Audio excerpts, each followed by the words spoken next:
Ang kwentong ito ay hango sa mga karanasan at paniniwala ng ilang tao. Maaaring may halong alamat, pamahiin at imahinasyon. Layunin nitong magbigay aliw at kaalaman, hindi upang manakot ng labis o magdulot ng kapahamakan. Nasa inyo pa rin ang pagdedesisyon kung maniniwala kayo o hindi.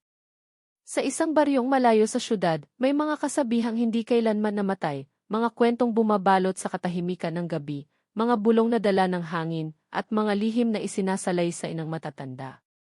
Dito, hindi basta ordinaryo ang bawat gabi, may mga matang nakatingin mula sa dilim, at may mga nilalang na nakikisalamuha sa mga tao nang hindi nila namamalayan. At sa gitna ng lahat ng ito, may isang dalaga na naging sentro ng dalawang kapangyarihan, isang engkanto at isang aswang. Kung iisipin mo, sino ba ang hindi mangangarap na mahalin ng isang nilalang mula sa engkantadong mundo? Matikas, makapangyarihan at kaakit-akit sa paningin. Ngunit paano kung may isa pang puwersang handang agawin ka, isang nilalang na hindi lamang nananabik sa iyong puso, kundi pati sa iyong laman at kaluluwa? Sa pagitan ng liwanag at dilim, sino ang mananaig? Ang baryo kung saan naganap ang lahat ay tila payapa sa araw, ngunit nag-iba ang itsura tuwing sumasapit ang dilim. Ang mga ilaw mula sa lamparang langis lamang ang nagsisilbing gabay ng mga tao sa kanilang mga tahanan. Ang mga aso, tila may alam, laging tahol ng tahol tuwing gabi, lalo na kapag ang buwan ay bilog at ang hangin ay malamig. May kakaibang presensyang ramdam ng bawat isa, parang may mga aninong nakatago sa gilid ng mga puno, nagmamasid, naghihintay. Ang dalaga, si Marita, ay kilala bilang pinakamaganda sa kanilang baryo. Maputi ang balat, mahaba ang buhok, at may mga matang tila palaging mailihim na kinukubli. Madalas siyang nakikitang naglalakad sa gilid ng ilog tuwing hapon, tila may hinihintay.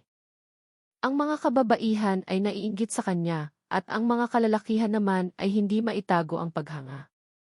Ngunit ang hindi nila alam, matagal nang may dalawang matang nakatuon sa kanya, isa mula sa kaharian ng mga engkanto, at isa mula sa madilim na mundo ng mga aswang.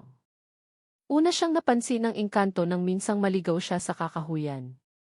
Sa kanyang paglalakad, nadapa siya at halos mawalan ng malay, ngunit isang malamig na hangin ang biglang dumampi sa kanyang balat, at mula sa pagitan ng mga puno ay lumabas ang isang lalaking higit pa sa mortal ang kagandahan. Matangkad, maputi at may mga matang kumikislap na parang mga bituin. Hindi ito nagsalita, ngunit ang kanyang presensya ay sapat na para iparamdam kay Marita na ligtas siya. Mula noon, tuwing siya ay nag-iisa, pakiramdam niya ay may isang aninong nakabantay, isang aninong hindi kailanman nagpapakita ng lubos. Ngunit hindi siya nag-iisa sa mga matang iyon. Dahil sa kabilang dako ng gabi, may isa pang nilalang na nakapansin sa kanya. Isang aswang, nagbabalak kayo bilang isang matandang lalaki sa baryo, ang matagal nang sumusubaybay sa kanya.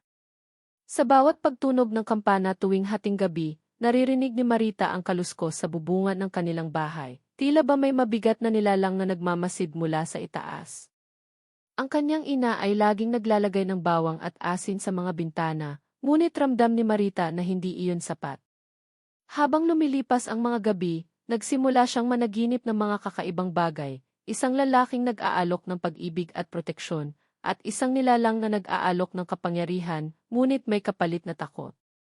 Sa kanyang mga panaginip, nagtatagpo ang dalawang anino, ang engkanto at ang aswang, parehong nag-aagawan hindi lang sa kanyang katawan, kundi sa kanyang kapalaran. Isang gabi, habang siya ay naglalakad pa uwi mula sa ilog, bigla niyang naramdaman na may malamig na hangin na yumakap sa kanya.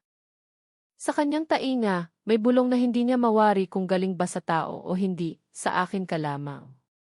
Sabay nito, mula sa likuran ng mga puno ay narinig niya ang mabigat na paghinga, mabangis at gutom, na tila ba handa siyang lamunin anumang oras. Napahinto siya, hindi makagalaw, habang ang lampara sa kanyang kamay ay kumukurap na parang malapit ng mamatay. Ang dilim ay lalong bumigat, at mula sa magkabilang panig ng daan, may dalawang presensya siyang naramdaman. Isa ay banayad, malamig ngunit nakakaakit, at ang isa'y mabangis, mabaho at puno ng gutom. At doon niya naisip, hindi lang siya simpleng dalaga, kundi isang gantimpala sa labanan ng liwanag at dilim. Ngunit sino ang kanyang pipiliin? At kung pipili man siya, may magagawa ba siya para takasan ang kapalarang nakalaan sa kanya? Sa gabing iyon, bago pa siya makatakbo, isang matinis na huni ng kwago ang umalingaw-ngaw, at sabay nitong nawala ang apoy sa kanyang lampara. Naiwan siyang nakatayo sa gitna ng kagubatan, walang ilaw at dalawang nilalang na handa siyang pag-agawan. At dito nagsisimula ang kwento ng dalagang pinag-aagawan ng engkanto at aswang. Ang lampara sa kamay ni Marita ay tuluyan ng namatay, iniwan siyang nakalubog sa dilim ng kagubatan. Ang tanging liwanag na natitira ay ang malamlam na sinag ng buwan na sumisilip sa pagitan ng mga sanga ng matatandang puno. Tahimik ang paligid, ngunit ang katahimikan ay mas nakakatakot kaysa sa ingay.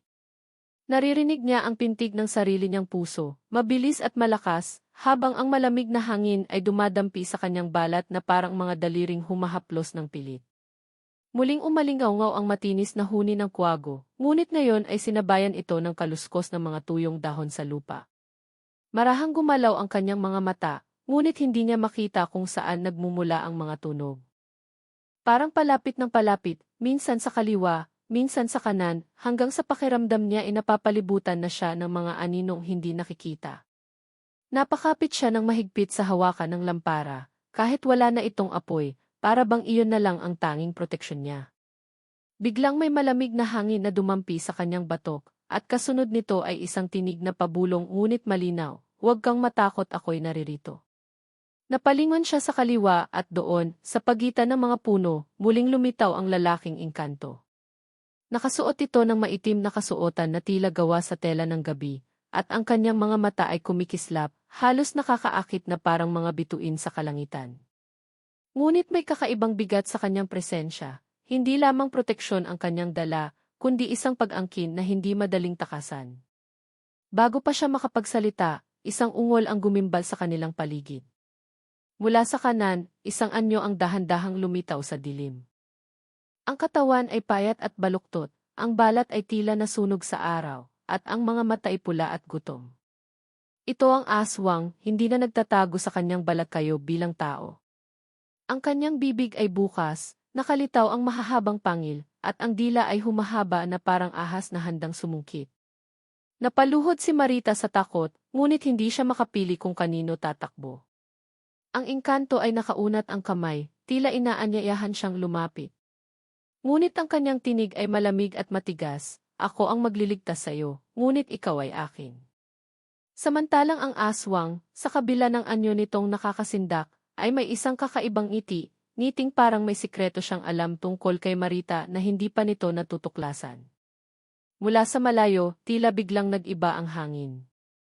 Nagsimulang kumilos ang mga puno, ang mga dahon ay kumaluskos na parang mailibo-libong bulong.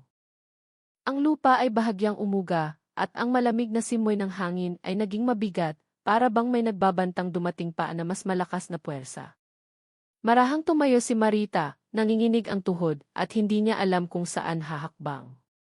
Sa kanyang isipan, bumalik ang mga alaala ng kanyang kabataan, ang mga pagkakataong pinagbabawalan siya ng kanyang ina na pumunta sa ilog tuwing dapit-hapon, ang mga kwento ng kanyang lola tungkol sa mga engkanto na nambibihag ng dalaga, at ang babala laban sa mga aswang na naglalakbay tuwing kabilugan ng buwan. Noon, inisip niyang pawang mga alamat lang iyon. Ngunit ngayong gabi, nasa harap na niya ang lahat ng iyon, at siya mismo ang dahilan ng kanilang pagtatalo. Hindi niya maiwasang itanong sa sarili kung bakit siya. Ano ang meron sa kanya na hinahangad ng dalawang nilalang mula sa magkaibang mundo? Ang kanyang ganda ba ang dahilan, o may mas malalim pang sikreto tungkol sa kanyang pinagmulan na hindi pa niya nalalaman? Habang siya ay naguguluhan, naramdaman niyang ang lupa sa ilalim ng kanyang mga paa ay tila may bahagyang init, at sa isang iglap ay may mabangong halimuyak ng mga bulaklak na sumingaw mula sa direksyon ng engkanto. Ngunit mula sa kabilang panig, may mabahong amoy ng nabubulok na laman na dumampi sa kanyang ilong, dala ng aswang. Nagkatinginan ang dalawang nilalang, at sa pagitan nila ay parang may katahimikan na mas nakakatakot kaysa sa sigawan. Ang kanilang mga matay nag-uusap, nagbabantaan, at sa isang saglit, nagdilim ang paligid na parang lumubog ang buwan. Si Marita ay napahawak sa kanyang dibdib, ramdam ang pabilis na tibok ng puso. Sa sandaling iyon, alam niyang nagsisimula na ang laban at siya mismo ang magiging premyo. Ngunit bago pa man mangyari ang anumang galaw, biglang may narinig siyang sigaw mula sa malayo, isang tinig ng matandang babae na parang tumatawag sa kanyang pangalan. Ang sigaw ay puno ng pagkataranta, paulit-ulit, "Marita, uwi ka na." Napalingon siya, ngunit wala siyang makita. Ang boses ay lumulutang sa hangin, malakas ngunit hindi makita ang pinagmulan. Nanigas ang kanyang katawan. Sino ang tumatawag? Ang kanyang ina ba iyon, o isa pang nilalang na nakikialam sa kanyang kapalaran?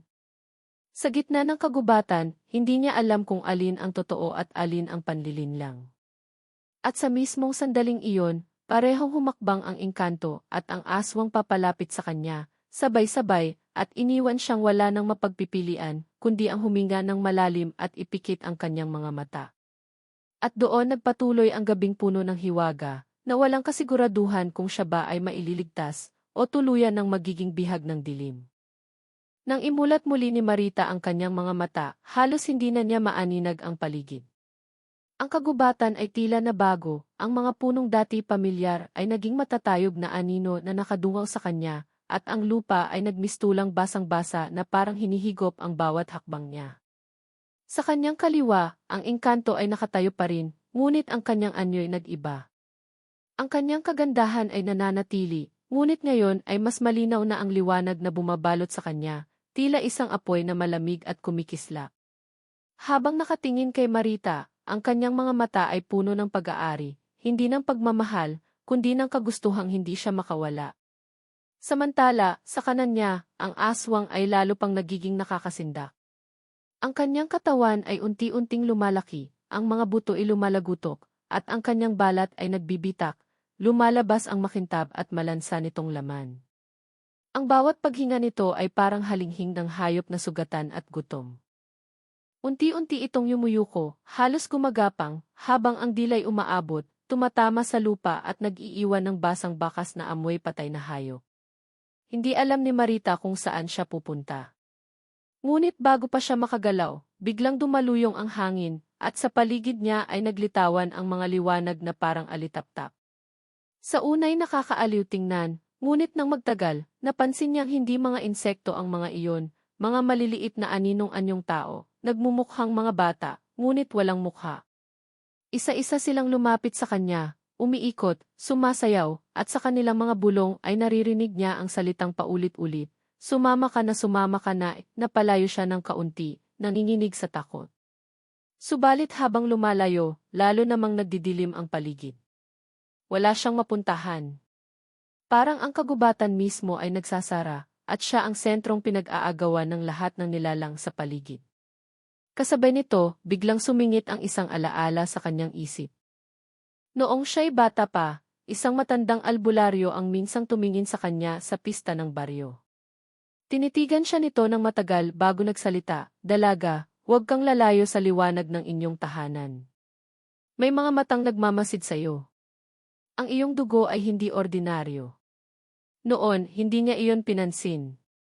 Ngunit ngayon, parang bumabalik ang lahat ng sinabi ng matanda, at nagsisimula siyang magtanong, ano ba talaga ang meron sa kanyang dugo? Samantala, hindi rin siya makawala sa dalawang nilalang sa kanyang tabi. Ang engkanto ay lumapit ng bahagya, at sa kanyang mga labi ay lumabas ang mga salitang tila sumpa, "Kung hindi ka susunod, kukunin ka ng dilim. Ako lamang ang makakapagligtas sa iyo." Ngunit sa halip na makaramdam ng ginhawa, lalo lamang siyang nakaramdam ng pangamba. Dahil sa likod ng kanyang tinig ay maihalong pananakot. Ang aswang naman ay humalakhak, isang malutong na halakhak na nagpalipad sa mga uwak mula sa mga puno. Ang halakhak nito ay hindi lamang nakakarindi, kundi parang pumapasok mismo sa loob ng ulo ni Marita. Sa bawat tawa, ramdam niya ang bigat ng kanyang katawan, para bang may humihila sa kanyang laman mula sa loob. Nais niyang sumigaw, ngunit walang tinig na lumabas sa kanyang bibig. Napatakbo siya, kahit hindi niya alam kung saan, at ang lupa ay lalo pang lumambot sa bawat yapak niya. Tila ba sinusubukang lunukin ng lupa ang kanyang mga paa, pilit siyang pinapabagal. Mula sa likuran niya, naririnig niya ang mabilis na paglapit ng aswang, ang tunog ng mga kuko nitong humahaplos sa puno, nag-iiwan ng malalalim na bakas. At mula naman sa unahan, ramdam niya ang malamig na presensya ng engkanto. Nakatayo, naghihintay na mahulog siya diretso sa kanyang mga bisig.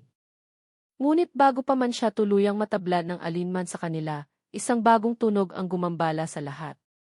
Isang tila pagkalampag ng kampana, malakas at malinaw, na parang nanggagaling sa mismong gitna ng kagubatan. Ang tunog ay may dalang kakaibang panginginig sa lupa at hangin. Sa bawat pagtunog nito, ang mga aninong bata ay naglalaho, isa-isa, na parang usok na tinatangay ng hangin. Ang aswang ay napaurong, galit na galit, at ang engkanto naman ay biglang natahimik, ang kanyang anyo'y unti-unting nagdilim. Napaluhod si Marita, hinihingal, habang nakikinig sa malakas na tunog ng kampana. Ngunit sa halip na magbigay ng ginhawa, nagdulot ito ng panibagong takot.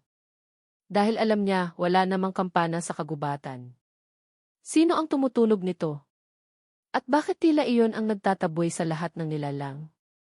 Habang siya'y nanginginig, napansin niyang mula sa malayo ay may nakatayong anino ng isang babae. Matangkad, nakaputing damit, ngunit hindi maaninag ang mukha. Ang babae ay nakaharap sa kanya, hindi gumagalaw para bang naghihintay. At sa kanyang dibdib ay may kumikislap na tila palawit, nagliliwanag sa bawat pagtunog ng kampana. Naramdaman ni Marita na hindi lamang siya ang pakay ng engkanto at ng aswang. May mas malalim pang dahilan, isang lihim na konektado sa babaeng iyon. Sino siya? At bakit parang mas kilala niya si Marita kaysa sa mismong sarili niyang pagkatao? Sa puntong iyon, mas lalo pang lumalim ang gabi. Ang kagubatan ay tila lumalapit, humihigpit, at ang kanyang mga pagpipilian ay unti-unting nauubos. Hindi na lamang ito laban ng engkanto at aswang para sa kanya, kundi laban din ng kanyang nakaraan na pilit sumisingit sa kanyang kasalukuyan. At sa dilim ng kagubatan, natanto niya, mas marami pang nilalang ang nag-aabang, at ang tunay na bangungot ay nagsisimula pa lamang. Sa bawat pagtunog ng kampana, mas lalong bumibigat ang hangin sa paligid. Ang dibdib ni Marita ay halos sumabog sa bilis ng tibok ng kanyang puso. Ang kagubatan ay hindi na kagaya ng kanina, ang mga puno ay yumuyuko na parang mga higanting halimaw na gustong abutin siya, at ang mga ugat sa lupa ay kumakapit sa kanyang mga paa na parang buhay. Pinilit niyang makaalis, ngunit bawat hakbang ay lalong nagpapalubog sa kanya, para bang tinatabunan siya ng mismong lupa. Nang tumingin siya muli sa unahan, naroon pa rin ang engkanto. Ang kanyang mukha ay nananatiling kaakit-akit, ngunit ang kanyang mga mata ay nagliliyab, hindi na lamang sa pagnanais kundi sa pag-aari. Inunat niya ang kanyang kamay, at sa bawat galaw nito, ang mga puno sa paligid ay sumusunod, tila ba siya ang tunay na amo ng kagubatan. Wala kang tatakbuhan, Marita, malamig na bulong nito, halos pabulong ngunit malinaw sa kanyang tainga. Sa akin ka na, simulat sa pulpa. Ngunit bago pa siya makalapit, mula sa likuran ay muling gumapang ang nakakasulasok na amoy ng patay. Ang aswang ay hindi pa rin umaatras.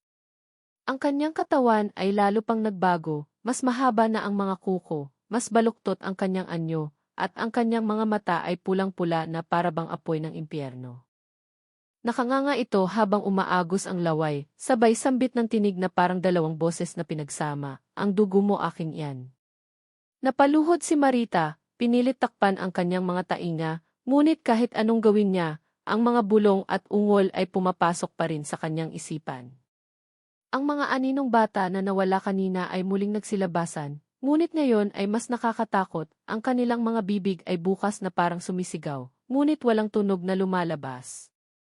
Isa-isa silang lumapit sa kanya, inaabot ang kanyang mga kamay, hinihila siya palapit sa kagubatan. At doon niya muling nakita ang babae sa puti. Ngayon, mas malinaw na. Ang kanyang mukha ay anino pa rin, ngunit ang kanyang palawit ay nagliliwanag ng mas maliwanag kaysa dati. Bawat kislap ay sumasabayan sa tunog ng kampana. Ang babae ay dahan-dahang naglakad papalapit, ngunit sa bawat hakbang niya ay parang humahaba ang kanyang katawan, nagiging mas matangkad, mas nakakapangilabot. At ang kanyang boses, na sa unay tila pagtawag lamang, ay ngayon ay nagiging utos, Marita lumapit ka. Halos mabaliw si Marita sa nangyayari.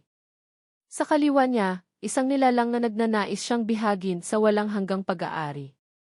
Sa kanan, isang halimaw na gutom sa kanyang laman at dugo.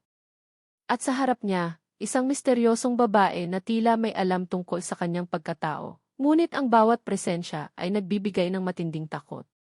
Wala siyang mapuntahan, wala siyang masisilungan. Nais niyang sumigaw, tumakbo, o kahit mahulog na lang para matapos na ang lahat, ngunit hindi niya magawa. Ang kanyang katawan ay tila pinag-aagawan ng tatlong puwersa. Hinahatak siya ng engkanto gamit ang malamig na hangin, hinihila ng aswang gamit ang matatalas na kuko na halos dumikit na sa kanyang balikat, at inaakit ng babae sa puti gamit ang kanyang tinig na pumapasok diretso sa kanyang puso. Sa sandaling iyon, biglang pumutok ang isang malakas na hangin mula sa kalangitan. Napatingala si Marita at nakita niya ang buwan na natatakpan ng makapal na ulap.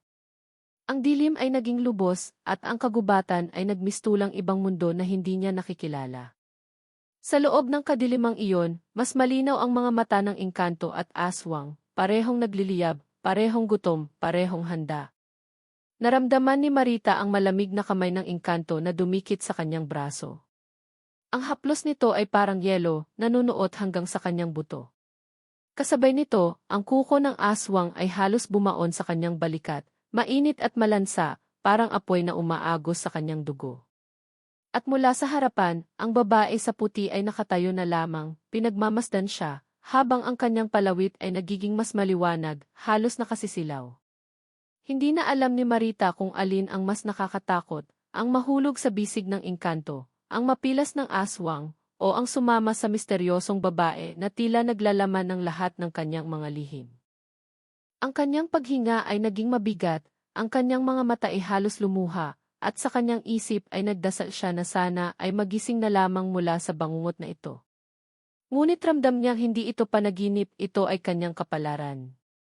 At sa mismong sandaling iyon, sabay-sabay na humakbang ang tatlong nilalang papalapit sa kanya, at ang lupa ay yumanig na parang mismong impyerno ay bumukas sa ilalim niya. Wala nang ligtas. Wala nang pagtakas. Ang gabi ay ganap na nagiging kanyang kulungan.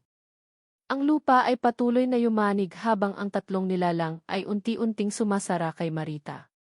Ang malamig na haplos ng engkanto ay parang bakal na pumipigil sa kanyang braso. Ang mainit at malagkit na kuko ng aswang ay halos tumusok na sa kanyang balikat, at ang babae sa puti ay hindi na lamang basta nakatayo, unti-unti na itong lumalapit. At sa bawat hakbang ay mas humahaba ang kanyang katawan, para bang wala itong hangganan. Sa gitna ng lahat, ang dibdib ni Marita ay halos sumabog sa takot, at sa kanyang isipan, malinaw ang tanong, wala na ba talagang daan palabas? Ngunit sa mismong sandaling iyon, isang bagay ang nangyari na hindi niya inaasahan. Ang palawit ng babaeng nakaputi ay biglang kumislap ng mas maliwanag kaysa dati, at sa liwanag na iyon ay nagpakita ng anyo, isang mukha na matagal na niyang nakikilala. Halos mapasigaw si Marita nang makita niya kung sino iyon. Ang babae sa puti ay ang kanyang sariling ina.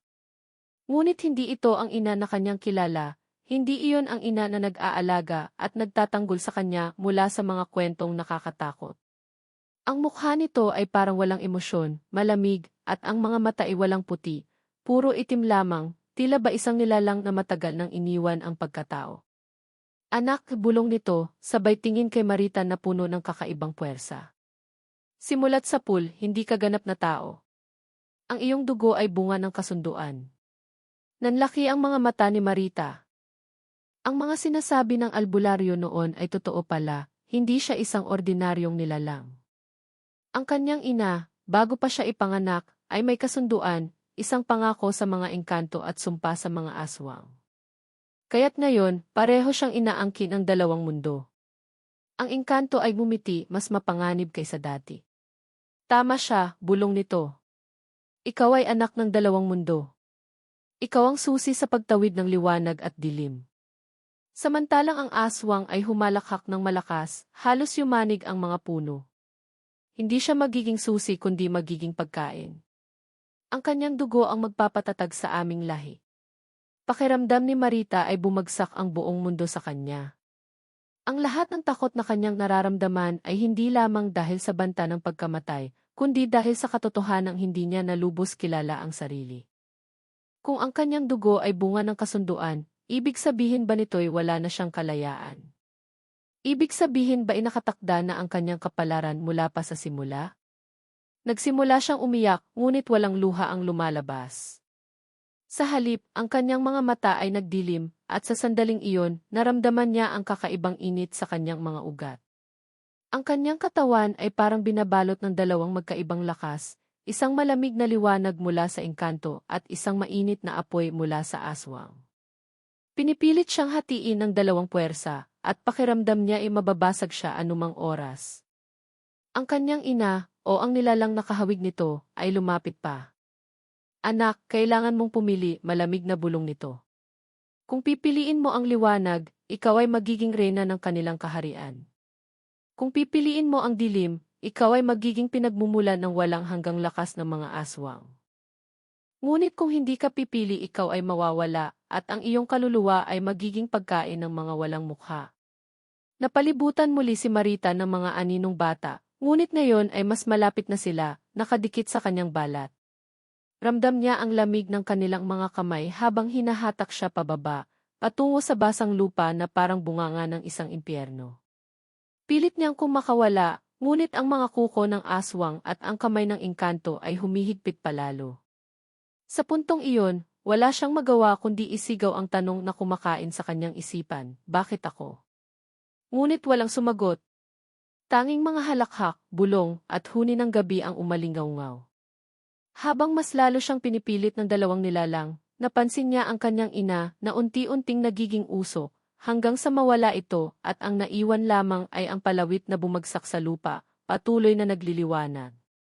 Tumama ito sa lupa at isang malakas na lindol ang yumanig sa buong kagubatan. Ang mga puno ay nabali, ang lupa'y nabiyak, at mula sa mga bitak ay lumabas ang kakaibang mga kamay, mahahaba, payat, at puno ng itim na kuko. Mga kamay na tila ba mula pa sa ilalim ng lupa.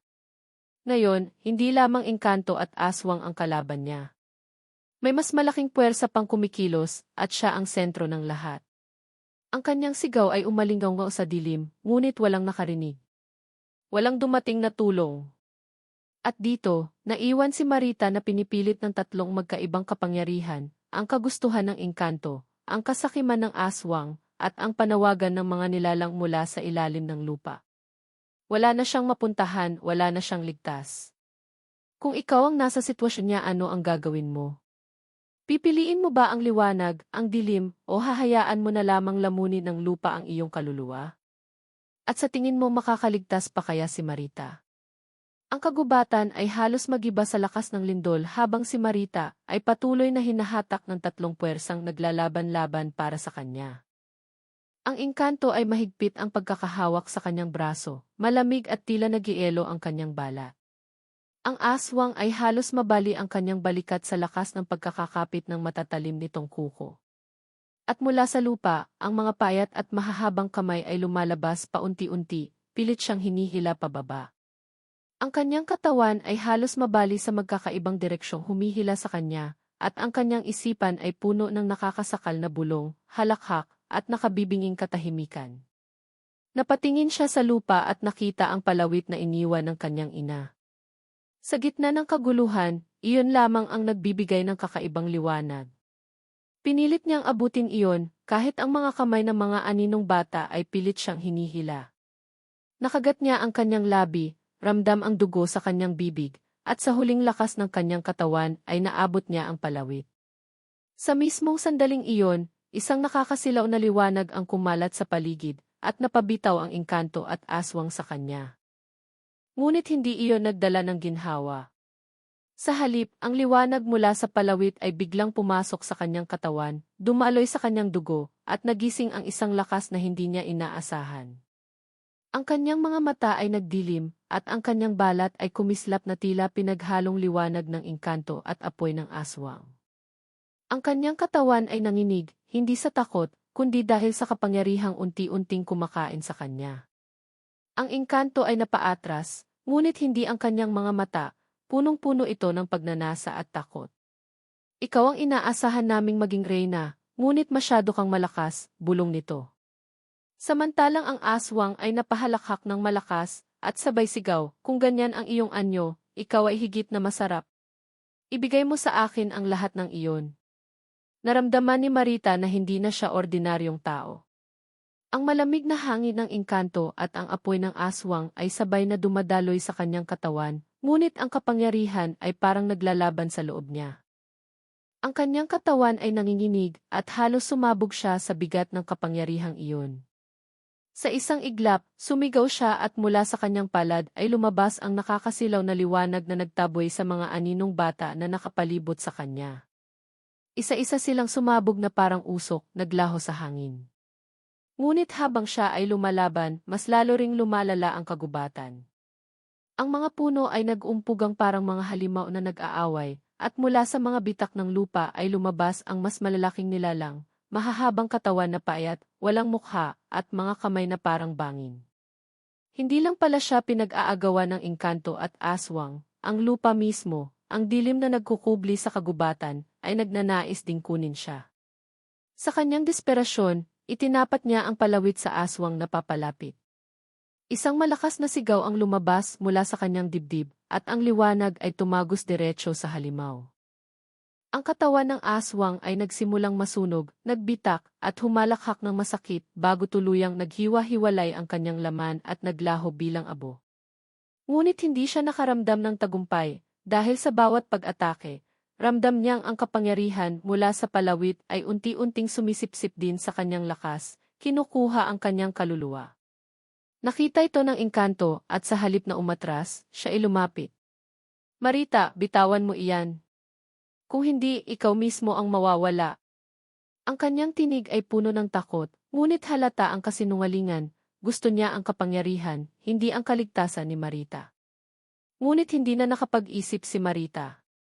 Sa isang iglap, naramdaman niyang ang kanyang katawan ay halos mabali sa daloy ng kakaibang lakas.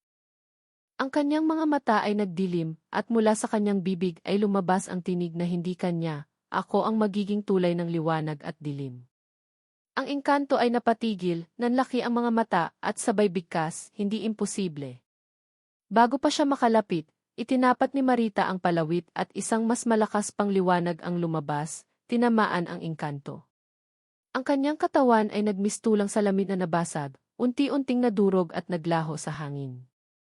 Ang kagubatan ay yumanig muli at ang lupa ay tuluyang bumuka, nilalabas ang mga nilalang mula sa kailaliman.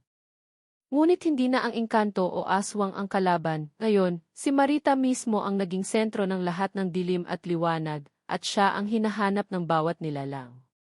Sa huling sandali, bago siya lamunin ng liwanag mula sa kanyang katawan, naramdaman niyang ang kanyang mukha ay nag-iba. Ang kanyang balat ay naging malamlam, ang kanyang mga mata ay nagningning, at ang kanyang katawan ay lumutang sa ere. Siya na mismo ang naging nilalang na kinatatakutan at hinahangad ng lahat. Ngunit isang bagay ang bumaliktad sa lahat, mula sa malayo, isang bata ang lumitaw. Isang batang babae, walang mukha, ngunit sa kanyang kamay ay maihawak na maliit na lampara. Inilapit nito ang ilaw kay Marita, at sa sandaling iyon, naramdaman niya ang lahat ng kapangyarihang pumasok sa kanya, ay tila hinihigop ng liwanag ng lampara. Ang kanyang katawan ay nanginig, at unti-unti siyang bumagsak sa lupa, hindi na malaman kung siya ba ay tao, o isa ng ganap na halimaw. At sa madilim na katahimikan ng kagubatan, isang tanong ang naiwan, ito ba ang kanyang paglaya, o simula pa lamang ng kanyang pagkabihag? Pagdilat ng mga mata ni Marita, ramdam niya ang bigat ng kanyang katawan na tila ilang araw na siyang walang malay. Nasa gitna siya ng kakahuyan, ngunit hindi na ito kasing dilim at kasing bangis tulad ng dati. Ang mga puno ay nakayuko, tila pagod, at ang lupa ay sarado na, para bang walang bakas ng mga bitak na minsang naglabas ng mga halimaw. Tahimik ang paligid, ngunit hindi iyon ang uri ng katahimikan na nakapapawi ng takot. Ito'y isang katahimikan na puno ng paghihintay, parang ang buong kagubatan ay nakamasid sa kanya, hinihintay kung ano ang kanyang magiging hakbang. Dahan-dahan niyang inangat ang kanyang kamay at nakita ang palawit na mahigpit pa ring nakakapit sa kanyang palad. Subalit hindi na ito naglalabas ng liwanag. Ang dati nitong kinang ay napalitan ng malamlam na kulay abo, tila ba naubos na ang lahat ng kapangyarihang taglay nito. Napakagatlabi si Marita, hindi niya alam kung dapat ba siyang magpasalamat o mangamba.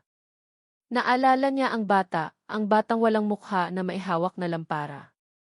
Nasa isip niya pa rin ang imahe nito, ngunit nang lingunin niya ang paligid, wala na itong bakas.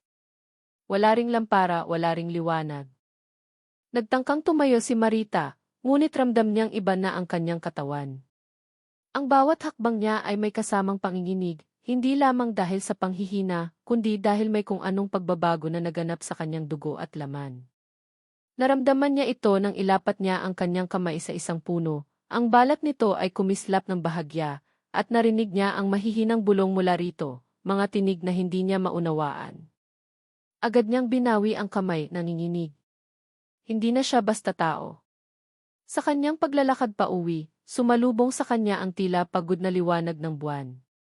Ngunit hindi siya mapakali. Ang mga aninong bata na nakita niya kanina ay parang nasa gilid pa rin ng kanyang paningin, bagamat tuwing haharap siya, wala namang naroon. Ang kanilang mga halakhak ay bahagyang sumasabay sa ihip ng hangin, mahina ngunit sapat upang bumalot sa kanyang dibdib ang kaba. Pinilit niyang kumbinsihin ang sarili na tapos na ang lahat, na baka imahinasyon lamang ito. Ngunit ang isang bahagi ng kanyang isipan ay nagsasabing hindi pa rito nagtatapos ang lahat. Pagdating niya sa baryo, sinalubong siya ng mga taong nag-aalala. Ilang araw na raw siyang nawawala. Halos hindi siya makapagsalita habang niyayakap siya ng kanyang mga kaibigan at kapitbahay. Ngunit sa gitna ng kanilang mga tanong, nanatili siyang tahimik. Paano niya maipapaliwanag na nakalaban niya ang isang aswang at isang engkanto, at na siya mismo ay naging sentro ng kapangyarihang hindi niya lubos maunawaan? Paano niya ipaliliwanag ang batang walang mukha na tila kumitil at nagligtas din sa kanya? Kinagabihan, habang nakahiga sa kanyang banig, hindi mapakali si Marita. Tuwing ipipikit niya ang kanyang mga mata, bumabalik ang imahe ng engkantong nadurog, ng aswang na naging abo, at higit sa lahat, ng kanyang sariling katawan na kumikislap at nagbabago. Ramdam pa rin niya ang init at lamig sa kanyang mga ugat, parang dalawang puwersang naglalaban sa kanyang loob. Sinubukan niyang kalmahin ang sarili, ngunit isang mahina at pamilyar na tinig ang umalinggaw sa kanyang isip, ang tinig ng batang walang mukha. Hindi pa tapos nagmulat siya ng mata, mabilis na napaupo. Humigpit ang hawak niya sa palawit, ngunit sa pagkakataong iyon, napansin niyang unti-unti itong nagliliwanag muli, hindi na purong puti, kundi kulay abo at pula, parang pinaghalong abo at dugo. Kinabahan siya, ngunit hindi niya mabitawan ang palawit. Para bang nakadikit na ito sa kanyang balat. Kinabukasan, pinilit niyang mamuhay na parang normal. Tumulong siya sa mga kapitbahay, nag-igib ng tubig at nakihalubilo. Ngunit napansin ng ilan na may kakaiba sa kanya. Ang kanyang mga mata, anila, ay parang masyadong malamlam ngunit minsan ay kumikislap sa dilim. At minsan, kapag siya ay napapagod, nakikita raw nila na ang kanyang anino ay kumikilos kahit hindi siya gumagalaw. Tumatawa sila at tinatawag itong imahinasyon lamang, ngunit si Marita ay alam ang totoo. Dumating ang gabi, at habang nakaupo siya sa harap ng kanyang kubo, nakatitig sa dilim ng kagubatan, muling sumulpot ang tanong na hindi niya matakasan, ano na nga ba siya ngayon? Tao pa rin ba siya, o isa ng nilalang na hindi na kayang ipaliwanag ng kahit sino? At kung siya ay magbago, kakayanin ba niyang pigilan ang sarili, o magiging banta siya sa mismong mga taong pinilit niyang ipagtanggol? Habang pinagmumuni-munihan niya ito, may humaplo sa kanyang balikat. Napalingon siya, ngunit walang tao. Tanging isang lampara lamang ang nakapatong sa lupa, kumikislap ng mahina. Walang batang naroon, walang nilalang. Ngunit ang lampara ay umiilaw, tila ba naghihintay. Dahan-dahan siyang napaatras, nanlalamig ang kanyang katawan. Ang lampara ay tila humihinga, at sa bawat tibok ng liwanag nito, naririnig niya ang mahihinang tinig ng mga batang humahalakhak. At doon, napagtanto niya, hindi siya niligtas ng batang iyon. Siya ay piniling maging sisidlan ng isang bagay na higit pa sa kanyang nauunawaan. Sa dilim ng kagubatan, may kumislap na dalawang mata, nakamasid sa kanya. Hindi niya alam kung iyon ba'y muling pagbabalik ng engkanto, ang aninong bata, o isang bago na namang nilalang. Ngunit sigurado siya sa isang bagay, hindi pa tapos ang lahat. Kung ikaw ang nasa sitwasyon ni Marita, tatanggapin mo ba ang kapangyarihang dumadaloy sa kanya, o susubukan mong itakwil ito kahit wala ka ng kasiguraduhan kung ano ang mangyayari? At sa tingin mo, makakaligtas ba talaga siya o unti-unti na siyang nagiging halimaw? I-comment mo ang iyong sagot at kung gusto mong marinig ang kasunod ng kwentong ito.